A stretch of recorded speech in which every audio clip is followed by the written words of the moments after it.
Olá, pessoal! Hoje vamos fazer mais uma transmissão ao vivo aqui pelo Instagram e vamos falar com o nosso amigo Fred Martins, o professor Fred, e o tema de hoje é de assessor a juiz federal. Vamos esperar o pessoal entrar aqui. Boa noite para todo mundo que está entrando. Daqui a pouquinho a gente já começa a live com o nosso convidado especial, o professor Fred Martins. Ele dá aula de Direito Previdenciário e, inclusive, é juiz federal na primeira região. Eu conheci ele na época de terceira região, em que ele ainda era assessor, e o nosso tema hoje é justamente esse: o pulo que se dá da assessoria de juiz federal até o cargo de juiz federal. Tanto eu quanto o meu colega Fred fizemos essa mesma trajetória, de assessor a juiz federal. A tônica vai ser essa, mas eu quero que vocês estejam aqui comigo para a gente perguntar para o Fred como que foi a trajetória dele, como que ele fez para se preparar para o concurso, como que ele encarava os estudos e como que foi depois que ele tomou posse, a rotina, as lotações, como que é o trabalho na primeira região, se ele está gostando de trabalhar lá, como que estão as coisas. Então vamos ficar de olho aqui, daqui a pouco ó, já vi que o professor Fred entrou. Fred, só mandar o convite aqui. Já veio. Deixa eu ver se você já aparece aqui agora. Ei, daqui a pouquinho o professor Fred já está ao vivo aqui com a gente. Boa noite para todo mundo que está entrando. Muito obrigado por comparecer, por colaborar, por ajudar a ter o evento. Olá, Grande Fred, tudo bem? tudo bem? E você? Tudo jóia. Vamos dar aquela organizada aqui na tela, Deixa porque eu arrumar tivemos aqui um a tela, falha. peraí.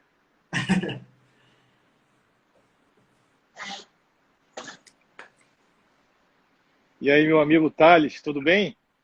Perfeito, o pessoal está entrando aí. Muito obrigado por ter aceitado aí participar, conversar comigo aqui ao vivo com o pessoal, para a gente poder trocar aquela ideia sobre concurso de juiz federal, todas as dificuldades que a gente enfrentou mais ou menos junto ali naquela mesma época, né? Eu lembro bem de você na época da assessoria aqui na Justiça Federal de São Paulo, o pessoal comentando que você estava quase passando. Foi bem legal quando eu tive conhecimento sobre o Fred, né? Depois, quando eu vi que você passou, eu fiquei bastante animado, e agora a gente Verdade. poder conversar aqui ao vivo vai ser muito bom.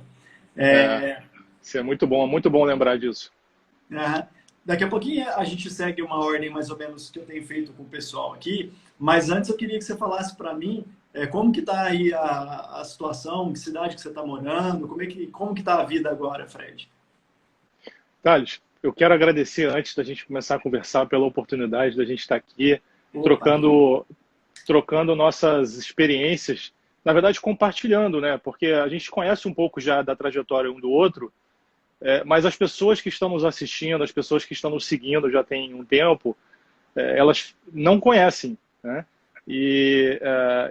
Assim, é uma trajetória que é mais ou menos previsível, aquela trajetória de quem estuda para concurso, mas só quem passa por ela mesmo, do início até o fim, sentindo na pele todos os obstáculos, né? Todas as dificuldades, os tombos e as vitórias, é que consegue contar com mais fidelidade, né, aos fatos. Então, agradecer mais pela oportunidade da gente poder passar isso para as pessoas, né, que estão seguindo a gente. Então, e te parabenizar também pelo trabalho, teu perfil,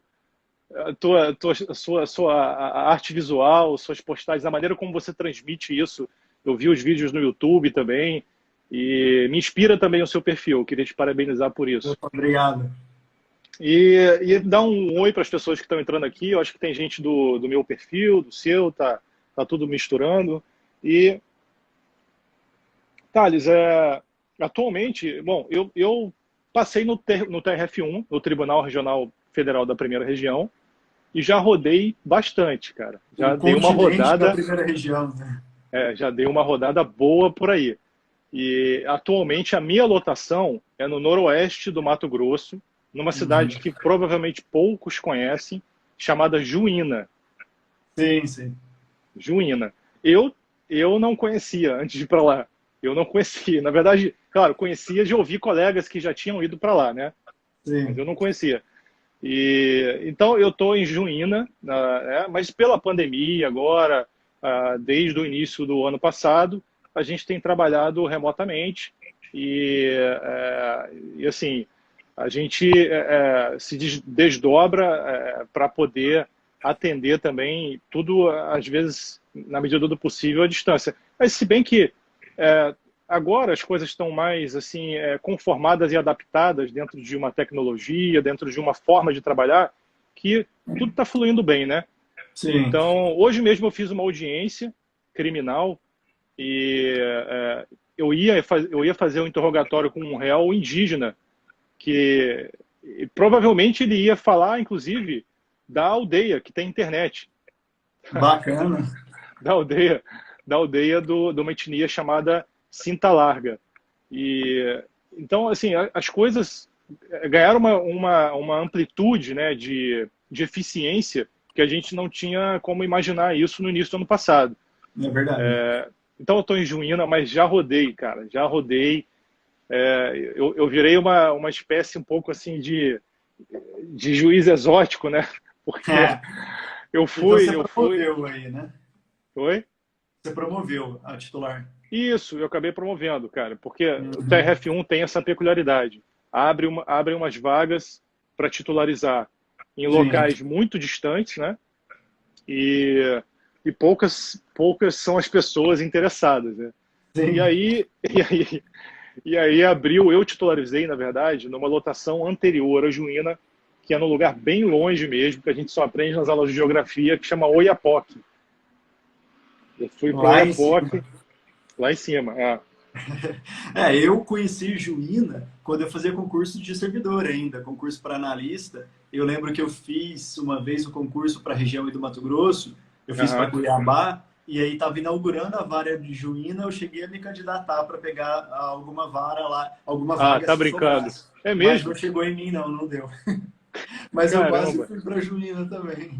Que maravilha, rapaz. Mas isso lá em 2000, a vara abriu em 2012, eu acho, por aí. Sim, exatamente. Eu fiz o concurso acho que em 2011, 2012 veio a opção, e aí eu me candidatei, mas eu acho que faltou uns 2 ou 3 aí para eu poder conseguir entrar nessa loucura aí de ir para Juína. Seria interessante a experiência. Que legal. Não chegou, não. Não, você imagina, assim, é uma cidade que é boa, ela tem uma estrutura boa até para o interior, realmente boa, mas é uma cidade pequena, então 40 mil habitantes. E, na verdade, o fato de ser pequena não é o que incomoda, em geral, as pessoas que são de fora e vão para lá, né? Porque é uma cidade agradável de se viver, de se ficar lá. Só que é muito distante de Cuiabá. É muito distante. Ela tem, de Cuiabá para lá, são 750 quilômetros aproximadamente. Nossa, tudo muito longe aí no Mato Grosso, né? Muito longe. E aí não tem um voo de Cuiabá para lá, de uma empresa pequena, que chama Asta, que eu nunca peguei. Eu não tive essa coragem ainda. Aí você prefere ir dirigindo? Já fui dirigindo, já fui de ônibus, já fui de carona, tudo quanto é tipo. Mas é uma aventura, assim. Na verdade, a estrada é boa até a metade do caminho. Depois a gente tem uma rodovia estadual que é bastante esburacada. É um pouco assim, você sente uma adrenalina ali para passar em alguns lugares, cara. Mas é uma cidade boa para se viver. A questão só é a distância, entendeu? Deve ter um pessoal de Juína, de repente, que vai entrar aí, que está me assistindo. Eu quero dizer que eu gosto da cidade, que eu adoro minha jurisdição, inclusive, mas é só a distância, né? Mas distância mesmo é Oiapoque, cara. Oiapoque, eu tinha que ir para lá pela Guiana Francesa. Então, pra você ter ideia, eu tinha que sair do país e ir para cima da linha do Equador. A Macapá já fica, na verdade, já passa ali pela linha do Equador. Então, Oiapoque fica mais acima. Oiapoque já é no hemisfério norte do planeta. Então, eu tinha que, em vez de ir por Macapá, pela estrada até Oiapoque, eu pegava um voo em Belém, um voo internacional para Caiena, que é a Guiana Francesa, descia em Caiena, e de Caiena para Oiapoque, a distância era menor, são apenas 2 horas e 10, às vezes até menos de carro, numa estrada excelente, super bem pavimentada, com aquela organização francesa, porque Guiana Francesa é realmente uma região da França, ele não é uma colônia, não ela foi elevada a status realmente de uma região francesa em nível administrativo, E então, assim, a experiência lá foi incrível também, incrível. Nossa, que legal. São as peculiaridades da primeira região, né? Quem está preparado aí para uma aventura, conhecer o país, rodar É, para lugares que nunca imaginou estar, a primeira região é um prato cheio para isso, é. principalmente com a criação dessas novas varas de 2009 para cá, que tem muita vara interiorizada na primeira região. Eu lembro que no Amapá tem uma outra também que chama Laranjal do Jari, né? Isso, isso. Essa eu sempre olhava e achava muito legal. Eu tenho Laranjal uma do Jari. colega lá, Laranjal do, eu também. Você teve uma colega que trabalhou lá? a Sandra. A Sandra, sim, a Sandra é do meu concurso. Ah, bacana. A Aí Sandra, nós. eu estudava junto com ela para treinar a sentença. Ah, que maravilha. No TRF3? Não, a gente estudava via Skype, eu, Aham. ela, mais uns três que passaram comigo aqui na terceira região. A gente treinava a sentença lá, os modelos que o Images mandava, e a gente estudava Hum, em grupo. E que aí, legal. desse grupo, quase todos conseguiram aprovação. E ela foi um dos que conseguiram um pouco depois. Ela passou Aham. logo na sequência na primeira região. Aí eu Que lembro quando ela maravilha. foi para Laranjal do Jari, eu ficava achando muito legal aquilo lá. Ela postando, que é Aham. 400 quilômetros de estrada de terra para chegar no próximo aeroporto. Falando, É, nossa, é uma outra realidade. E eu é. reclamando de morar em Guarulhos aqui. Deixa eu ficar Pois quieto, é. né? Não, e ela pegou, ela continua também não uma lotação tão distante, mas uma lotação difícil. Ela pegou Itaituba depois, que é no Pará, uma Ela tá lá jurisdição hoje, né? bastante conflituosa, né? Aliás, Sim. muitas lotações, a maioria das lotações do TRF1 dos estados ali do Pará, Amazonas, no Mato Grosso também, que é a porta de entrada do bioma amazônico, né? A gente tem jurisdição bem complicada ali por É conta de verdade. lides ambientais, indígenas, né? O trabalho é E hoje puxado. você vê, olha que interessante. Hoje eu ia fazer o interrogatório do réu, ouvi duas testemunhas e ia passar para o interrogatório do réu, né? E aí, por conta dos elementos que foram colhidos no depoimento testemunhal, pelo fato de ser um indígena, eu resolvi suspender a instrução para fazer uma perícia antropológica, conforme inclusive recomenda o É Conselho verdade. Nacional de Justiça, para a gente preservar ao máximo o direito das populações indígenas e aferir se aí a gente teria uma malferição pelo agente do fato em tese criminoso da potencial consciência da ilicitude, né? Uhum. Porque a perícia vai servir para verificar se ele tinha a capacidade de aferir o fato criminoso, né? Como dentro da esfera do não índio, né? Então, assim, tem umas coisas assim fantásticas, assim. Você sai do concurso e Bacana demais. você cai numa Essa Disneylândia. experiência, essa experiência indígena a gente também tem aqui na terceira região com o Mato Grosso do Sul. É Os verdade, colegas que foram para lá também têm bastante decisões assim, nesse sentido. é verdade. Inclusive, boa noite para o pessoal do Mato Grosso que já se manifestou aí. Ó, muito obrigado Legal, por legal. estar prestigiando aí a nossa conversa. Aqui, quem quiser deixar a pergunta, eu estou de olho no chat. Enquanto a gente vai conversando, eu vou olhando aí. Podem ficar à vontade. Ô Fred, vamos falar de Maravilha. concurso primeiro, que o pessoal gosta de saber. Como que Isso. foi, como que foi a sua trajetória aí? Eu conheci você, você já estava na reta final, já quase passando, assim como eu também já estava. A gente já estava pensando em prova oral. Eu lembro que você também estava muito próximo daquela prova oral na terceira região, não deu lá, mas deu na primeira. E como que foi essa sua trajetória? Da onde surgiu isso de concurso para juiz? Por que que você não se contentou lá na assessoria em São Paulo, morando bem, tranquilo? Que É, maluquice que foi essa na sua vida aí de querer virar o chefe? que maluquice foi essa, né? Não, é bom a gente falar assim também, porque é, assim, claro que existe um sonho e deve existir, né, para passar num concurso dessa magnitude. E para mim, eu continuo vivendo dentro desse sonho também, de exercer minha vocação, de gostar do que eu faço todos os dias. Mas as pessoas que estão nos vendo, que estudam para concurso, elas também precisam se antecipar um pouco à vida real, né? A gente acabou de falar aqui de lotações difíceis, e isso implica distanciamento da família, implica distanciamento social, às vezes. Eu, Isso a eu, tinha, Globo não mostra, né? isso a Globo não mostra. Eu tive mais distanciamento social na época do Oiapoque do que agora, na pandemia. E assim, pior, eu não conseguia nem fazer live, nem falar pela internet, Nem porque internet. eu não tinha direito à internet. Eu morava na vila militar do Exército, ia para lá e não tinha nem telefone. Mas, enfim, tem que fazer essa desglamorização também do pós-concurso. Mas É continua verdade. valendo a pena, claro. Mas aí eu resolvi porque, bom, eu desde o início, quando eu comecei a fazer os concursos públicos, eu queria a magistratura ou o Ministério Público. E pensei, bom, eu acho que eu estava com 26 anos.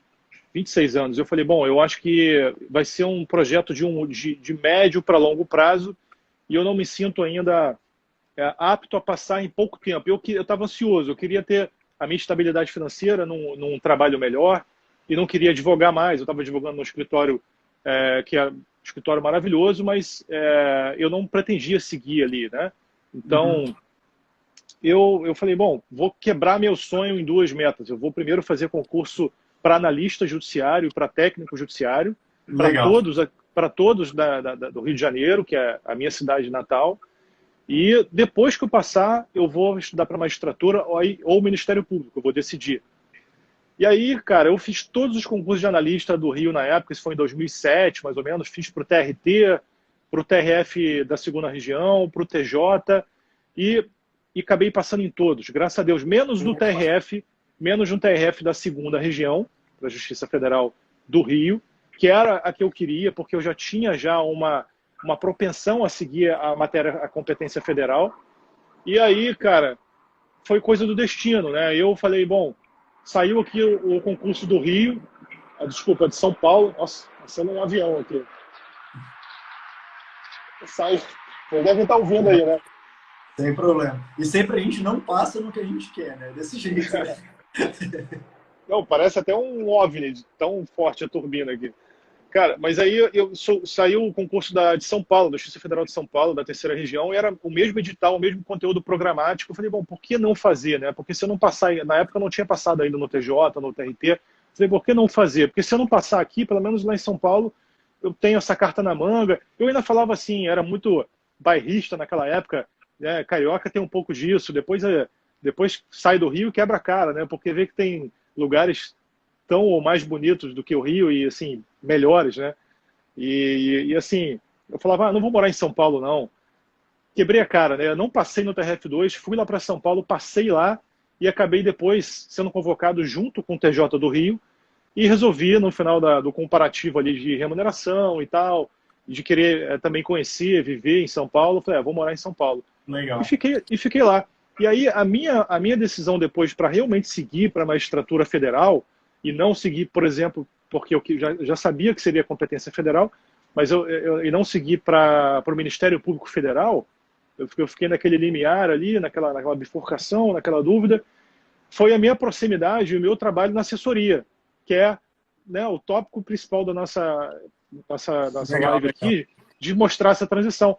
E eu, graças a Deus, eu comecei a trabalhar logo na assessoria de gabinete, depois de Fred, 3 meses. só te segurar um pouquinho, porque veio uma pergunta muito legal aqui, que antes de você avançar para a assessoria mesmo assim, eu acho que tem a ver com o que você vai falar também. Você Uhum. mencionou que advogava, optou por um concurso intermediário para focar na magistratura, e aí a pergunta é, você acha inviável estudar para concurso enquanto está advogando? Porque geralmente a advocacia exige uma carga horária bem maior, um estresse bem maior. Eu acho que vai ser mais ou menos por aí, né? E Uhum. aí, o que você acha? Tem muita gente que passa vindo da advocacia. Uns advogando fake e uns advogando de verdade mesmo, né? Você acha... Sim. O que te fez realmente largar da advocacia e pensar nesse concurso ponte, nesse degrau, que é um caminho muito comum até, né? Para você ter É. estabilidade financeira e tudo. O que te fez pensar nisso? Meu perfil, a minha vocação, minha personalidade, meus gostos pessoais, né? No escritório, por exemplo, eu sentia que eu gostava muito mais de trabalhar intelectualmente na evolução das teses de um recurso, de uma defesa, do que propriamente ter que fazer um marketing que é natural do Sim, vender escritório, o né? produto, né? Vender os serviços do escritório e tal, Nossa, né? Eu eu gostava, odiava isso também. pois é, eu gostava muito mais de fazer elaborar Legal. juridicamente essas teses. Então eu falei, bom, não é para mim isso, mas foi muito importante, eu acho que ainda que que quem nos esteja assistindo, ainda que você não queira advogar, o período de atividade jurídica, por exemplo, exigido para a magistratura, PMP, é importante porque abre demais a nossa experiência, nosso horizonte de conhecimento. E com relação à pergunta, eu acho que sim, é possível conciliar a advocacia com o estudo para concurso, com certeza.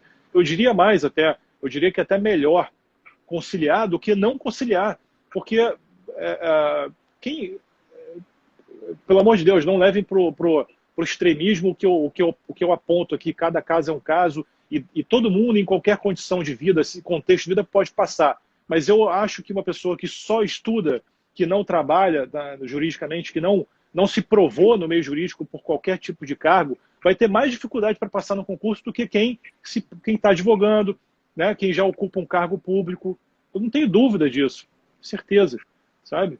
Então, eu concordo integralmente. De tudo que você falou, o que eu acho, assim, da minha experiência também, que eu tentei advogar um período também, é justamente isso. A advocacia não era uma coisa que me satisfazia, não chegava em casa feliz de estar trabalhando naquilo, não era uma coisa que eu sentia que era o meu talento, que era a minha potencialidade.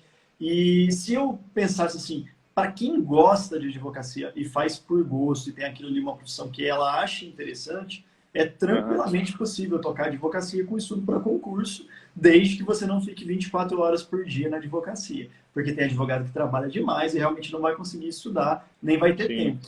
Mas uma experiência, você ter algumas horas para estudar e trabalhar na advocacia, é super interessante, porque você vai ter experiência de fórum, você vai ter experiência de petições, de estudo. Então, eu também acho que é perfeitamente tranquilo. Mas o caminho do concurso público, em geral, ele dá uma rotina mais constante. Você tem carga horária, você tem uma jornada de trabalho mais previsível, dificilmente você vai ter que viajar, dificilmente você vai ser surpreendido por alguma situação anormal, e tudo isso impacta na rotina de estudos. O que mais vale é uma rotina, né? E aí, quando você consegue estabilizar essa rotina, fica mais fácil. Então, eu acho que, pelo menos para mim, foi assim, e pelo jeito para você também, né, Fred?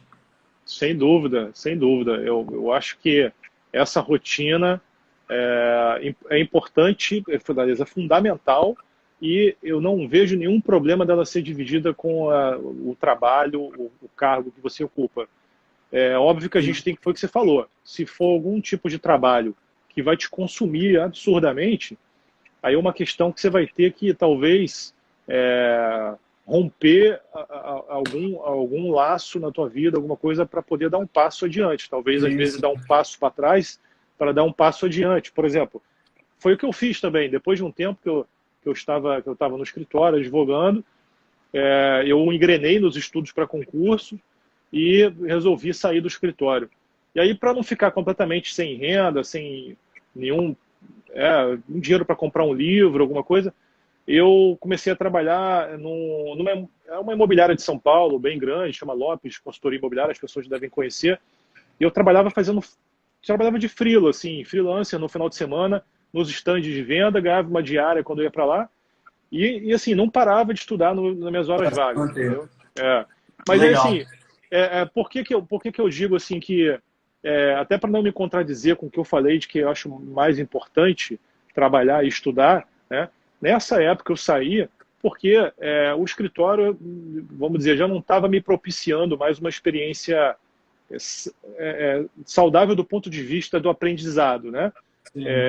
Agora, depois que eu passei no concurso para analista e fui para assessoria, aí foi fantástico, porque eu trabalhava já no meio que eu queria, né? E conseguia estudar, eu via na prática. Já se sentia juiz, né? Exato, então era maravilhoso isso, né? E, inclusive, isso que você está falando aí já responde a pergunta do Luan. Uma porta de entrada aí para assessoria, não necessariamente você precisa ser um analista. Na Justiça Federal, o assessor ele precisa ser integrante da carreira dos servidores, mas pode ser analista ou técnico.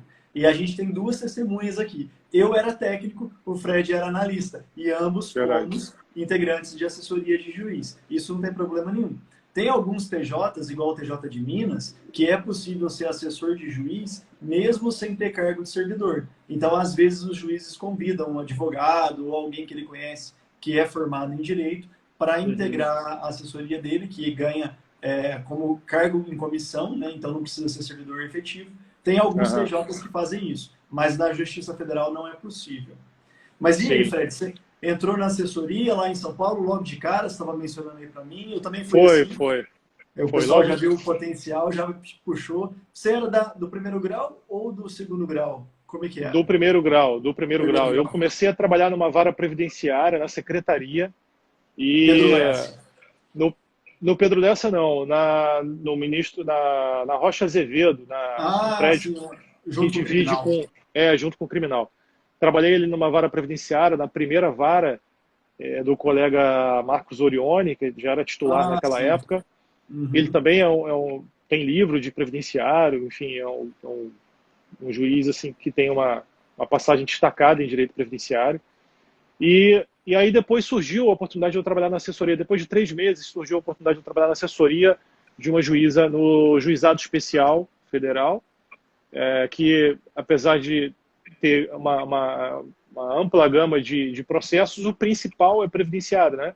Então, o previdenciário é fundamental para a estrutura federal. Então E fui qual para que lá. era a vara que você trabalhava lá no juizado?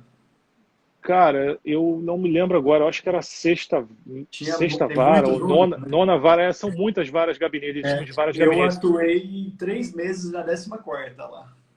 Legal, legal. Poxa, maravilha, essa experiência é incrível, assim, realmente, da assessoria. E aí, depois de lá, aí sim, eu fui para o Pedro Lessa, eu fui para a Quinta Vara Civil para trabalhar com... aí, assim, nesse momento dali, da Quinta Vara Civil em diante, que eu me inspirei mais para realmente estudar para a magistratura federal. Eu Legal. trabalhei primeiramente são 3 juízes que me marcaram muito lá. O Ricardo Geraldo Rezende, que já foi presidente da JUFESP. Aliás, todos eles, os 3 que eu vou citar já foram da JUFESP e um foi da JUF por 2 anos. O Ricardo Geraldo foi da JUFESP e depois eu trabalhei com o Paulo Sérgio Domingues, que hoje é desembargador, Paulo Sim, Domingues, Paulo que eu tenho um Domingues. apreço enorme por ele, porque enfim, com todos eles, eu cresci muito trabalhando com eles ali. Eu trabalhava direto, eles sempre foram muito acessíveis, sempre foram muito respeitosos e incentivadores também da assessoria deles. E o Paulo Domingues foi presidente da JUF durante 4 anos, né, 2 biênios. E depois eu trabalhei com o Paulo César Neves, que hoje está na Turma Nacional de Uniformização, Cara, que é você um só grande trabalhou com juizaço, hein? só com fera, cara. E assim, foi uma inspiração enorme para mim. E eu Bacana. terminei a minha carreira assim como analista, me sentindo vitorioso também por ter completado, vamos dizer, o trâmite final, porque eu terminei como oficial de gabinete do Ricardo Geraldo, na turma recursal. Então, assim, foi muito legal, Eu cara. lembro, quando eu ouvi falar de você, você era da turma recursal. Eu lembro que o pessoal falou: tem o juiz, tem É, um servidor da turma recursal que está passando para juiz da primeira, ele não conseguiu passar na terceira. Aí que eu fiquei sabendo. Eu acho que a gente chegou a trocar uma ideia rápida lá em São Paulo algum dia. E foi. aí que eu fiquei sabendo. Mas eu lembrava que você era da turma É, recursal mesmo. Quando eu estava na é, escola da magistratura, isso. isso. E Hum. aí, cara, a última assessoria que eu dei foi para o Ricardo Rezende, né? Você passou em muito lugar, então. Passei em muito lugar, cara. Só faltou um criminal E, aí, e né? olha que interessante, né? O que me matou, porque nós somos, né, contemporâneos do seu concurso do TRF3 que você passou, e eu Uhum. cheguei ali pertinho, né? Eu quase passei na tua turma, né? Eu reprovei apenas na sentença civil, né? Nascível. Na civil, eu reprovei na sentença civil. Eu fui, eu fui para a Caiu na segunda. pegadinha. E nessa época, eu trabalhava no gabinete de uma vara civil. E eu falava, pô, eu tinha medo de reprovar na criminal, na sentença criminal, que na época a banca era composta pelo advogado famoso, o Perval. Pier É, Paolo Bottini, e ele fez uma sentença idêntica ao do mensalão, uma prova de sentença muito parecida com a do mensalão, que eu me lembro. E ó. passei na sentença criminal, e eu tinha feito até então poucas sentenças criminais, e aí na civil, cara, eu reprovei, mas Nossa, reprovei bonito, mas bonito, aquela porque civil tava cheia de pegadinha. estava cheio de pegadinha. Passei no primeiro dia nas questões, né? Isso não estava na prova oral. Eu conheço todo mundo do seu concurso, né? A maior parte, Sim, né? sim. E então também foi uma experiência legal para transmitir para as pessoas aqui que, em geral, quando a gente está na segunda fase, né? A gente cria grupos de estudo, pelo menos na nossa época era assim, né, Thales? Sim, sim. Grupos de estudo. E aí eu conheci muita gente do nosso concurso que eu ajudei a organizar a divisão de estudos, né? Porque vai andando junto, né? Ainda mais naquela época que tinha um concurso atrás do outro, não passou em um, já tá de olho no próximo. Aí logo depois, logo depois eu passei para a segunda fase do TRF1. Então, assim, a sentença do TRF3 eu reprovei em coisa assim de outubro de 2013. Em janeiro eu fiz a segunda fase do TRF1, bastante assim para baixo. Até bom falar para as pessoas que estão vendo a gente aqui. Tem altos e baixos. E essa fase para mim, por exemplo, foi uma fase de baixa, a baixa mesmo. Porque eu dei tudo de mim para passar no TRF3. Eu imaginava assim, bom, eu quero sair aqui da porta aqui da Quinta Vara hoje como assessor analista. Amanhã eu vou pisar aqui como juiz. Pensava assim, Cara, você chegou muito perto. Eu queria ficar no TRF3, eu nem pensava em né, ir para o Rio e tal. E aí, cara, eu não passei no TRF3 e eu dei tudo de mim para passar naquela prova. Quando eu perdi o recurso, que eu recorri da sentença civil, quando eu perdi, eu falei, caramba, não aguento mais, não vou aguentar de novo.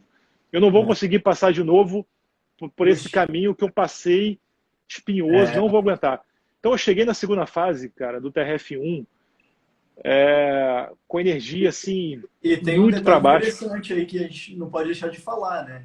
A primeira e a terceira região nesse ano andaram quase juntas. A segunda fase da terceira região foi feita no mesmo final de semana que a primeira fase da primeira região. Exatamente. Eu lembro da gente fazendo a prova lá em São Paulo, correndo para pegar avião para ir para Exatamente, cara, exatamente. Fazer a primeira fase. Eles mudaram. De tudo, eu não passei nessa primeira fase da primeira região. Não passou, né? Passei na segunda fase da terceira região, dei o meu sangue ali. Eu cheguei nessa primeira fase no domingo, né, no dia seguinte, tão cansado, mas tão cansado que o meu corpo travou. Eu não conseguia raciocinar, eu tive problemas de diarreia. Foi uma coisa horrorosa na minha vida. Assim. Eu não ficava mais no banheiro do que na prova. E eu não consegui passar. Foi horrível essa prova. E era a primeira região, né? Ou seja, teoricamente, eu sou de Minas, então eu gostaria de Minas. Da primeira região. Então, são as circunstâncias que a vida dos concursos nos trazem, né? Eu tinha passado na terceira e eles me minaram ali na primeira. É verdade. E você foi o inverso, né? Não deu na terceira. Cara, eu me lembro que assim, a primeira veio.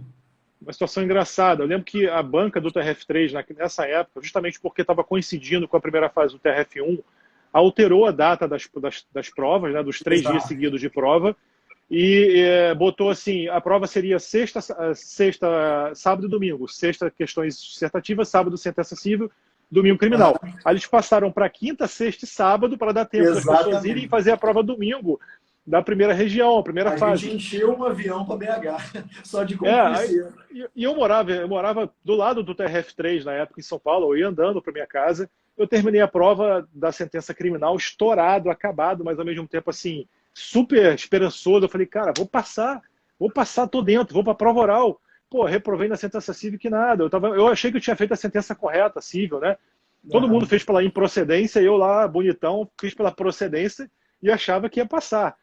Totalmente fora. Aí eu fui para casa, cara, morto de cansaço. Eu tinha que pegar um voo às 4h30 da tarde para BH, eu quase perdi o avião, eu acordei em cima da hora, eu nem tinha arrumado minha mala, peguei a primeira mochila que eu vi lá, botei roupa e fui para BH, e graças a Deus passei super bem na primeira fase.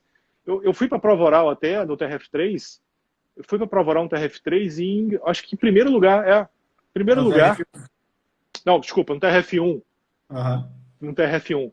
Eu fui para a prova de sentença, na verdade, em primeiro lugar. Minha nota foi a maior da prova de escrita, e justamente a prova que eu estava assim, acabada. Então, assim, o recado que eu quero dar para as pessoas aqui é nesse momento mesmo que vocês vão tirar a força que vocês têm para prosseguir, e esse é o momento de testar vocês mesmos, porque vocês vão precisar dessa resiliência depois para assumirem os desafios da carreira. Então é nessa hora que você vai ser testado. É essa hora que você tem que seguir em frente. Então, eu consegui passar nessa segunda fase e aí, graças a Deus, quando você vai para a prova oral... Caminhou rápido lá também, né? Caminhou rápido. Graças a Deus, a prova oral, você vai com uma tranquilidade muito maior, né? A prova oral é outro nível de estudo, é diferente, né? É verdade. E aí você falou uma palavra interessante aí, ser testado, né? Porque olha para você ver como é que são as coisas. Você poderia pensar assim, não passei na terceira região, eu sou pior do que quem passou. mas aí você passou na primeira, que foi concomitante, praticamente junto. Eu não passei na primeira e passei na terceira. Então, na verdade, são testes do dia. É aquele dia que está sendo testado. Não está sendo Isso. testado o seu valor, quem é você. Então, às vezes, não passa em uma, chega até na oral e reprova. Teve candidato no meu concurso que reprovou na prova oral e depois passou nesse seu concurso da primeira região. Acontece, faz parte, isso aí é do jogo. E por isso que a É, gente tem que continuar esforçando e já com a mentalidade de que pode acontecer de não conseguir sim. passar. Isso faz parte. Tá no jogo, é para isso mesmo, e é consequência daquele dia. Às vezes, um dia que você não estava bem, um dia que você não lembrou aquela questão, a gente não vai saber tudo mesmo, faz parte, é natural. Exatamente, Thales. É. Mas, assim, é uma experiência que eu acho que vale a pena ser vivida, sabe? Vale a pena E ser que é. vivida. Eu acho que oportunidade para quem está estudando, é uma Uhum. oportunidade maravilhosa. Estudar, você ter uma meta, você ter um ponto de chegada, de realização do seu sonho. E, assim, na época, o que me motivava muito, eu pensava assim, isso é legal para as pessoas que estão também pensarem, olha, tem alguém lá na frente que está precisando de você.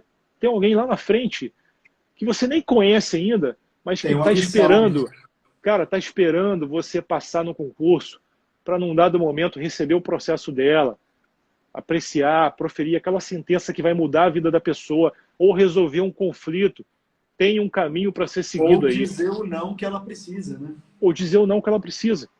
Então, essa é uma Uhum. motivação, e essa também esse elemento interessante de uma transformação pessoal, que eu acho que todo mundo que estuda para concurso, não importa se é um concurso pequeno ou grande, mas os concursos de magistratura, MP, a advocacia exigem bastante a gente nesse sentido, mas a transformação pessoal é importante. Para você, a pessoa tem que ir se tornando a cada dia aquele cargo que ela quer ocupar. Perfeito, é isso Não é mesmo. isso?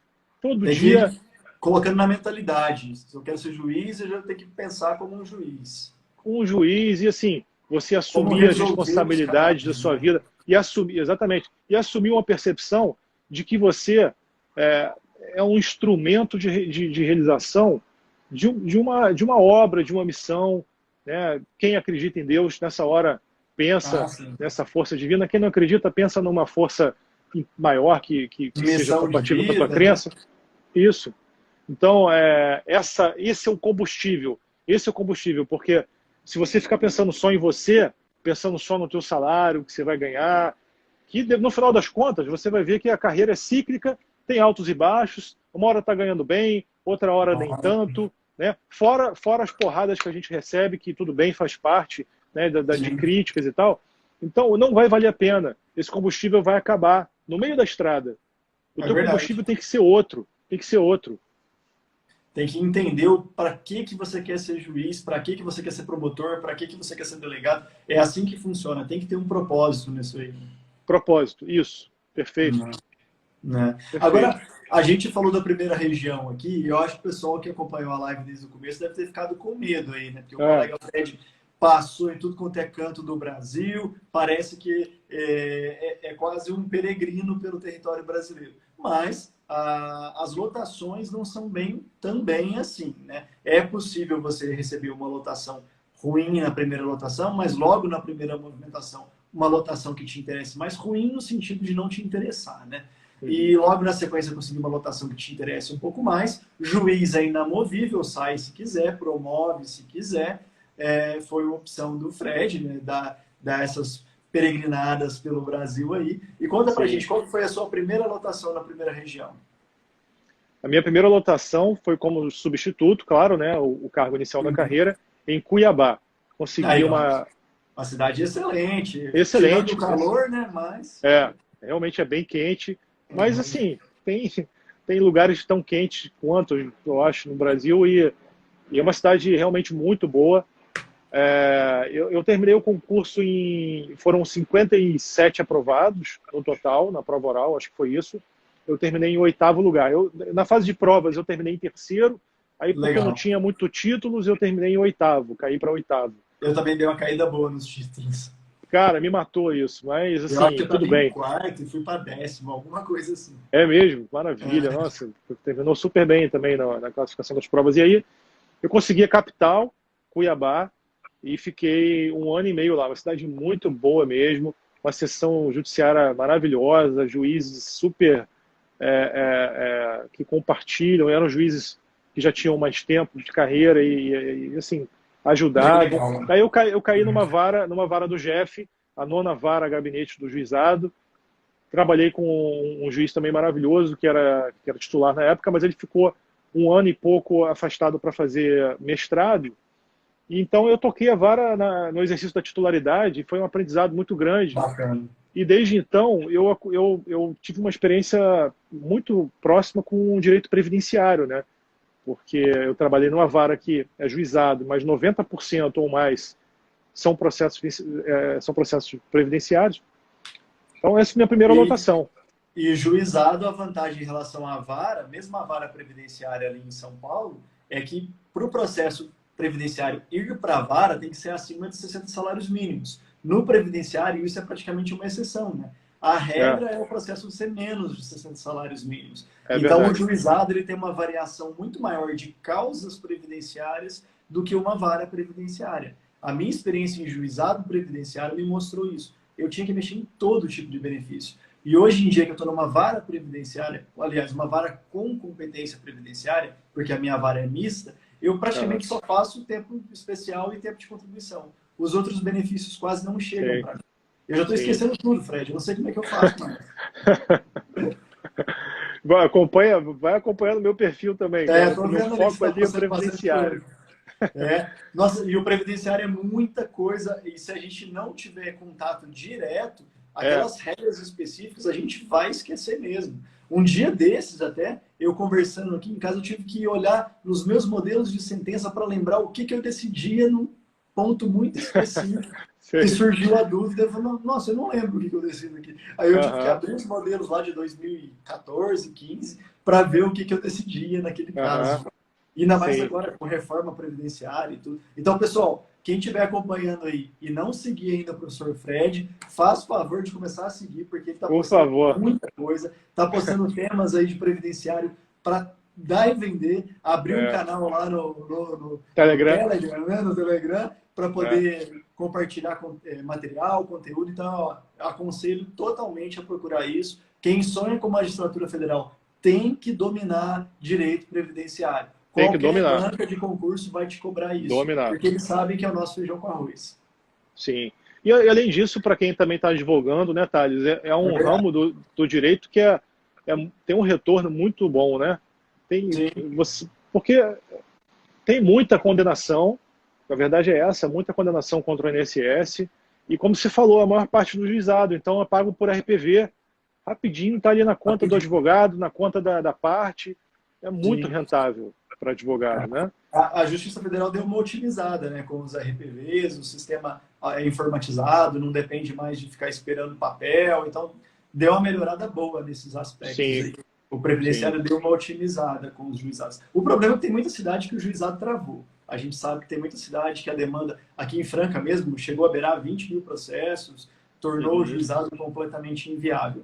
Então, tirando isso, de resto é bem interessante, mas é uma matéria interessante mesmo para advogar. No meu Muito. perfil, eu estou começando a tratar de assuntos de atuação prática na Justiça Federal. Embora Uhum. previdenciário não seja propriamente uma área que eu quero mergulhar ali no direito material, mas em breve eu quero começar a trazer conteúdo de atuação prática, até para ajudar quem tem interesse em entrar nesse ramo, de repente conhecer o que os juízes federais fazem de diferente, como Maravilha. que a gente Maravilha. atua. Isso é um projeto que, assim que eu conseguir sobreviver ao mestrado, eu pretendo tocar isso aí em diante. Do meio do ano para frente Maravilha. vai sair. Mas é complicado, né? Muita coisa que a gente faz. Sim. Mas agora, continuando em termos de assessoria e o nosso pulo até a magistratura. Primeiro, eu quero saber de você. O que, que você pensava quando você era assessor em relação ao cargo de juiz, assim, em termos, o que, que você Legal. via de sonho, isso concretizou? Você realmente se sentiu da maneira que você se pensava na época que você ainda sonhava em ser um juiz? Legal. Isso é uma pergunta interessante, porque quando eu trabalhava na assessoria, e eu, claro, elaborava as minutas de sentença, né, de tudo quanto é tipo, o meu raciocínio jurídico era bem solto, cara, assim, sem peso.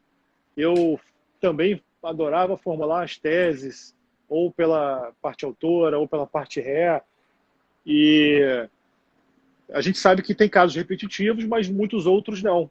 Sentenças tipo A, né? E aí, cara, eu fazia numa tranquilidade, por mais que fosse uma tese novíssima, difícil, de uma superação civil pública e tal, eu entregava aquilo sem peso.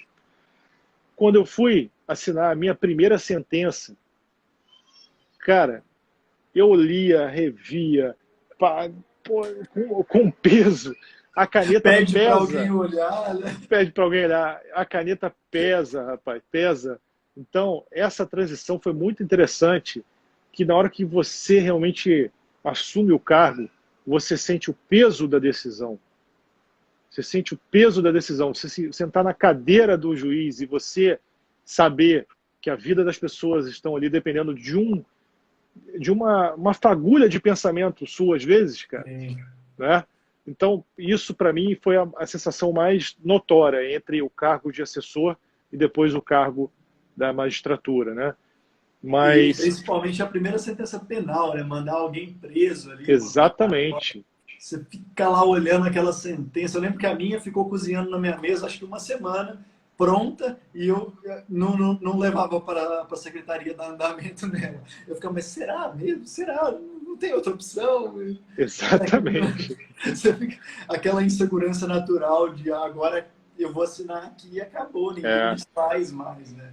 eu até, fazendo uma lembrança da minha passagem pelo Oiapoque, foi uma experiência profunda também no ponto de vista de imersão no cargo do juiz, porque lá eu tinha competência plena e lá a gente tem Polícia Federal atuando. Em Juína não tem delegacia da Polícia Federal. Consequentemente, Dá muita diferença. o aspecto prático disso é que lá tinha muita investigação, muito inquérito rolando, e acabou passando pela minha mão duas operações grandes que eu acabei autorizando, e assim, operações vultosas, e assim, para assinar uma decisão daquela, eu lembro que uma decisão foram quase 200 páginas, e realmente ali eu senti o peso máximo da carreira.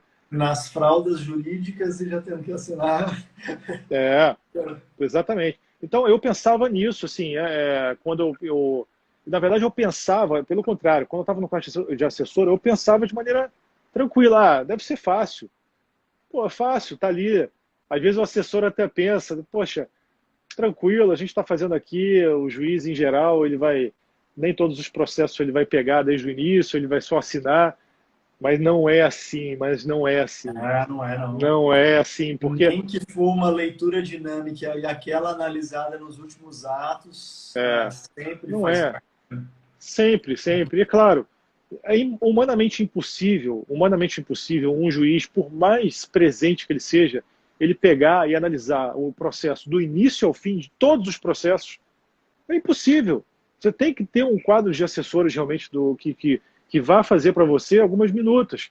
Obviamente, conforme o teu entendimento. Ó, Perfeito. esses casos aqui, eu A quero que faça reprodução do seu assim. entendimento, né? Agora, outros casos, o juiz vai selecionar, pô, esse aqui, deixa comigo, que eu vou pegar do início ao fim. Então, depois que a gente assume, que a gente toma realmente parâmetro real dessa realidade. Eu Verdade. pra mim, Como tive essa experiência de assessoria também, eu também tinha essa visão, assim, o juiz nem lê isso daí, você está assinando tudo pronto, é fácil demais, e eu vou virar juiz, vai ser fácil. mas é Entrei na fácil. magistratura, tive esse impacto de agora sou eu, e agora, as primeiras sentenças bastante inseguro, mas aí depois eu fui me soltando, fui entendendo que faz parte, a gente vai dar decisões erradas mesmo, quando a gente errar, espero que o tribunal corrija, e por aí vai. Agora, essa relação com a assessoria eu acho muito interessante pela minha experiência, e acredito que você também, porque é mais fácil da gente lidar com os assessores. Eu vejo colegas que têm dificuldade até de delegar trabalho. Ele fala assim, não, mas Verdade. sentença criminal eu tenho que fazer todas. Aí eu olho e falo, mas por quê? Por que você não pode dar os parâmetros, mostrar os seus modelos e pedir que aquelas pessoas reproduzam isso até determinado ponto? Tudo bem, você acha que dosimetria você quer mexer? Faz a dosimetria. Você acha que determinada coisa é importante você mexer? Faz essa determinada coisa. Mas não faz sentido você pegar tudo para você. Essa centralização ela é contraproducente. Em geral, a gente produz muito mais conversando do que digitando. Eu percebo que, pelo menos na época Verdade. pré-pandemia, o meu dia era muito mais trocando ideia com os servidores e assessores do que propriamente na frente do computador digitando uma sentença.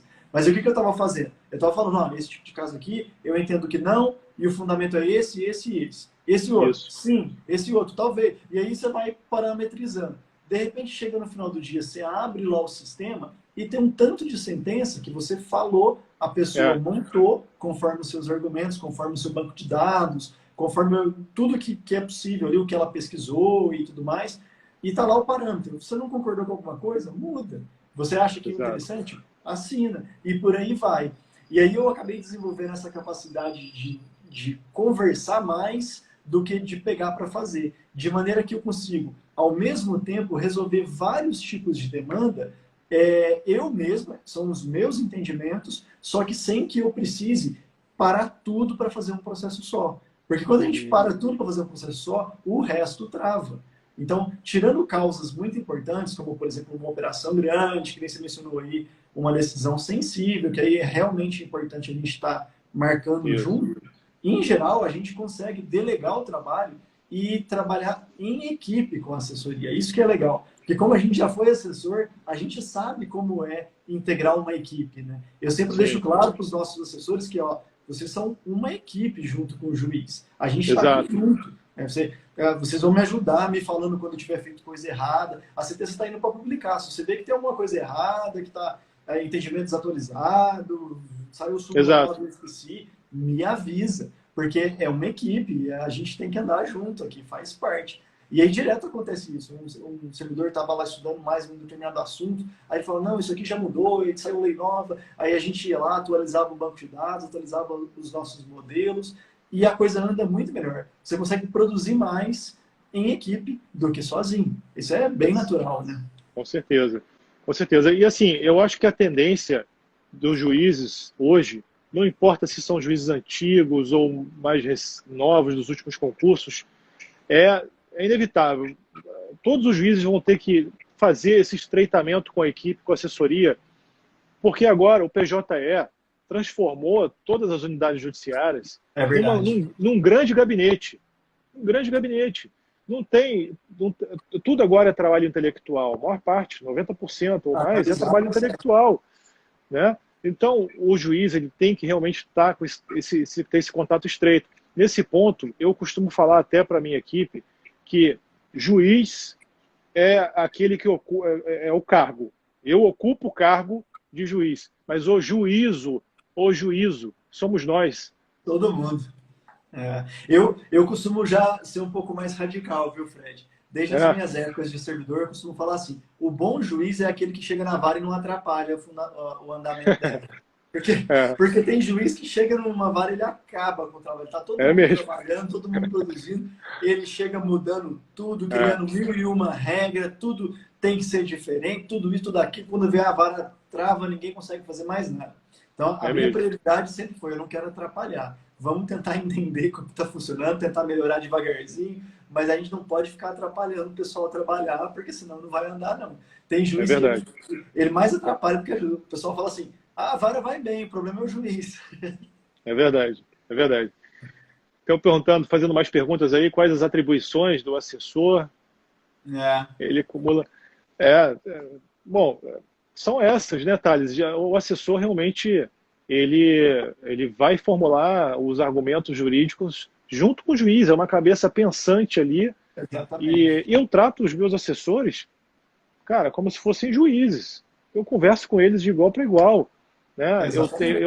Eu acho que na nossa geração geral, muitos juízes das antigas também, mas nossa geração em geral, costuma ter adotar uma liderança mais horizontalizada, né?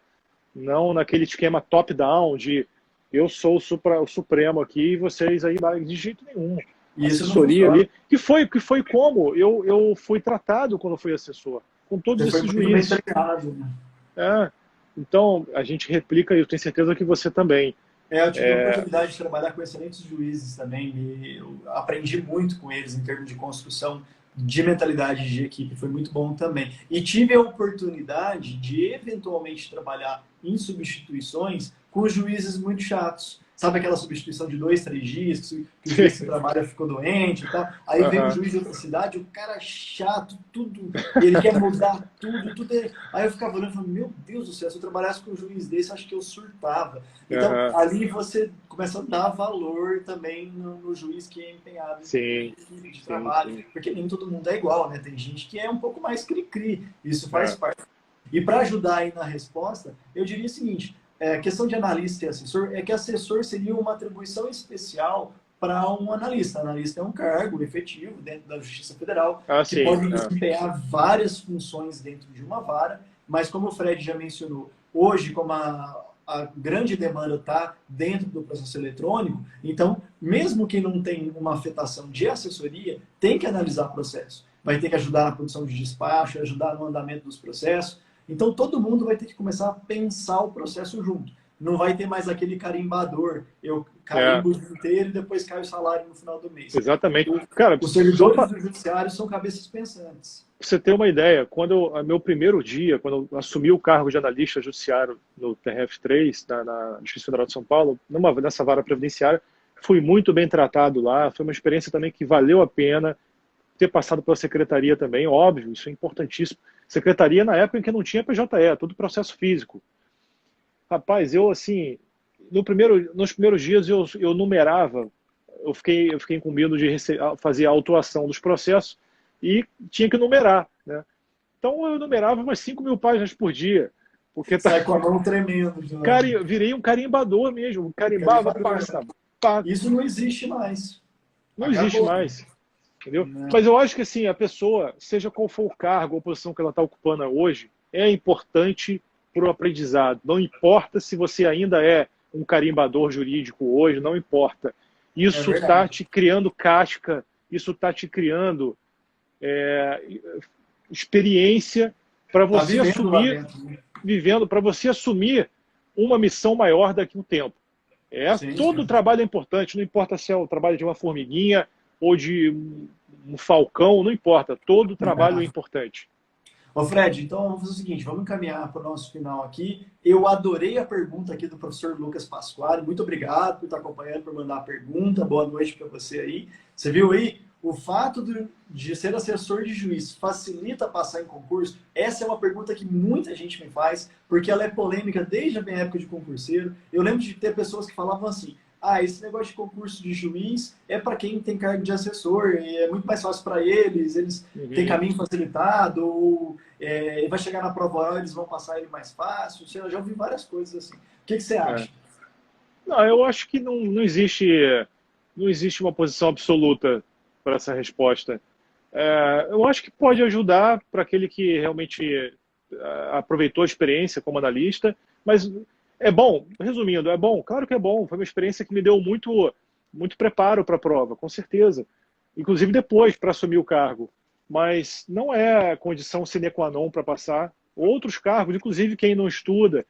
Agora, em geral, o que eu falo, se joguem nas experiências profissionais, sim, ainda que em meio expediente, ainda que dia sim, dia não, façam, tenham experiências profissionais, porque isso vai ajudar no concurso de vocês. Não importa ser analista, não importa ser técnico, não importa ser advogado, tenham experiências profissionais. Concordo integralmente. Eu acho essencial a pessoa ter atuação prática de verdade mesmo, e não só de verdade, tabela ali da atividade jurídica.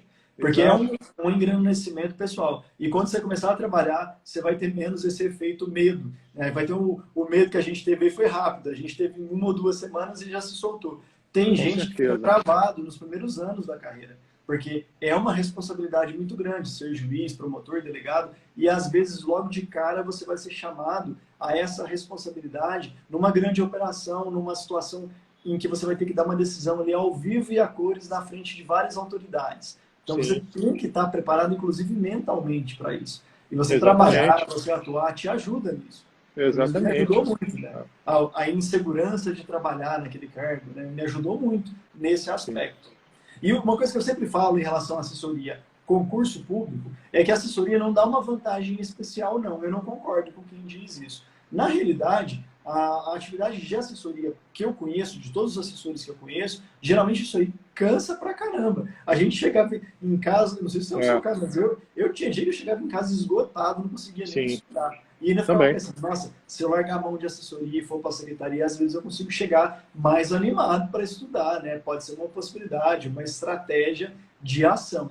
Então, assim, tem esse problema também. Você atua na atividade fim? Atua, mas isso cansa, isso esgota mentalmente. Então, não é só vantagem, não é só bônus. Tem esses prejuízos também. Só que, no fim das contas, para mim, eu achei muito interessante a experiência, porque me deu mais segurança para trabalhar, segurança para estudar e, o melhor de tudo, a certeza que eu estava no caminho certo. Porque quando eu fazia uma minuta de sentença e o juiz assinava, eu me sentia assim, nossa, eu Eu também, sentenciei, também. né? Eu sou um juiz, só falta o salário e a Eu toga, o também. resto foi tudo.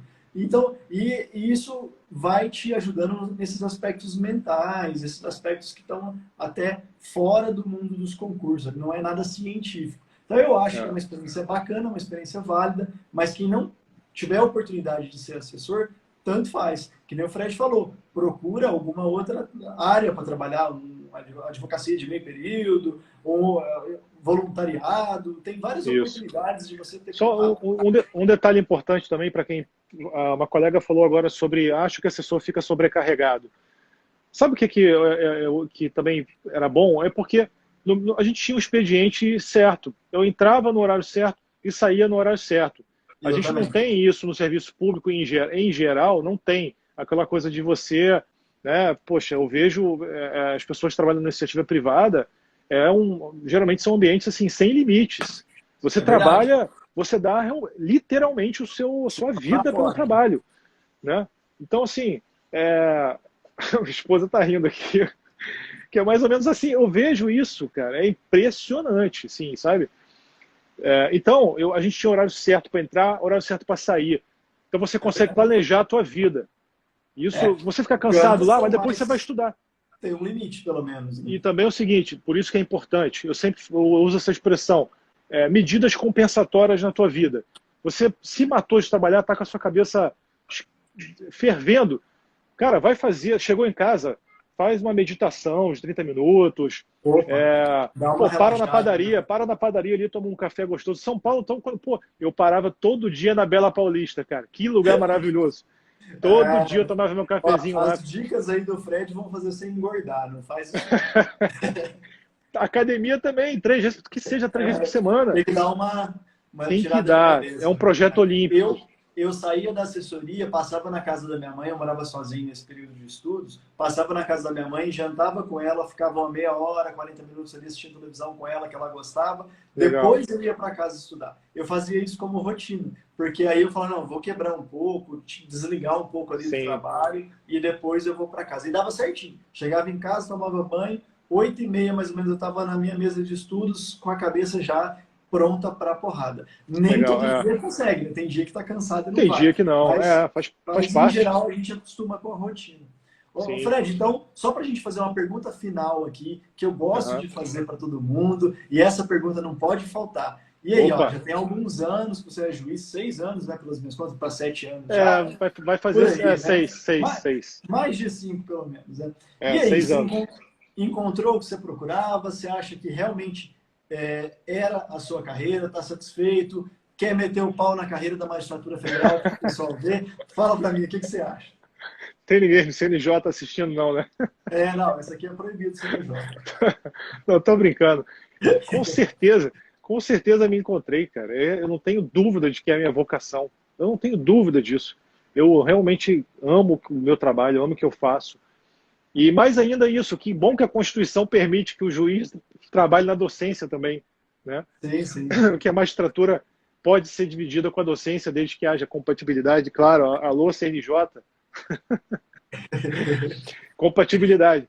Então, cara, eu adoro o que eu faço, com certeza. Porque, enfim, isso é uma coisa intuitiva, né? Você sente isso. Eu tenho certeza que você sente isso também, que você está fazendo o que você gosta. Tem as agruras da carreira também, de você às vezes não ter, mas isso faz parte do amadurecimento pessoal, pô.